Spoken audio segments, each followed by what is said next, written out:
Hi, నా పేరు నవదీప్. ఇలా day 3 of recording my self for becoming and non introvert. అయితే ఈరోజు నేను రెండు షార్ట్ వీడియోస్ రికార్డ్ చేసిన, ఒకటి ఎడిట్ చేసిన, ఇంకోటి సగం ఎడిట్ చేసిన.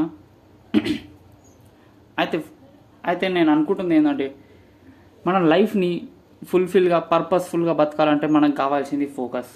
మనం ఏ పని చేసినా, నచ్చింది చేసినా, నచ్చంది చేసినా, నేర్చుకుంటున్నా, ఏం చేసినా కూడా ఫోకస్ కావాలి.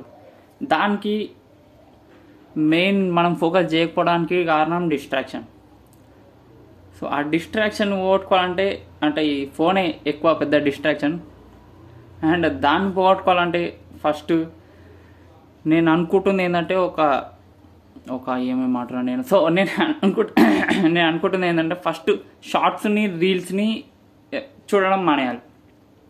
మొత్తానికి ఒకటేసారి ఫోన్ని పక్కన పెట్టకుండా ఫస్ట్ రీల్స్ని, దాని తర్వాత షార్ట్స్ని చూడడం బంద్ చేసి, మెల్లమెల్ల వీడియోస్ని చూడడం బంద్ చేసి, అట్లా మెల్లమెల్లగా మన ఫోకస్ గెయిన్ చేసుకుందాం. ఇది చూడడం బంద్ చేసిన తర్వాత, చూడడం బంద్ చేస్తే మనకి చూడబుద్ధి అవుతుంది. అందుకే నేను దాని బదులు వేరే పని చేయాలి, లైక్ ఎడిటింగ్ కానీ, లేదా ఇంకా మెడిటేషన్ కానీ, ఫోకస్ పెంచే పనులు అట్లా చేయాలి. అప్పుడు మనం మెల్లమెల్లగా అయినా సరే లైఫ్లో ఒక పర్పస్ ఎత్తుకొని పర్పస్ఫుల్గా బతుకుతాం అని కోరుకుంటున్నా. సో ఇవాళకింతే. నేను ఇంకో సగం ఎడిట్ చేస్తా అనుకుంటున్నా. ఇప్పుడు చేసి మూవీ చూసి లేదా డైరెక్ట్ అనుకుంటే మళ్ళీ రేపు కలుసుకుందాం. బాయ్.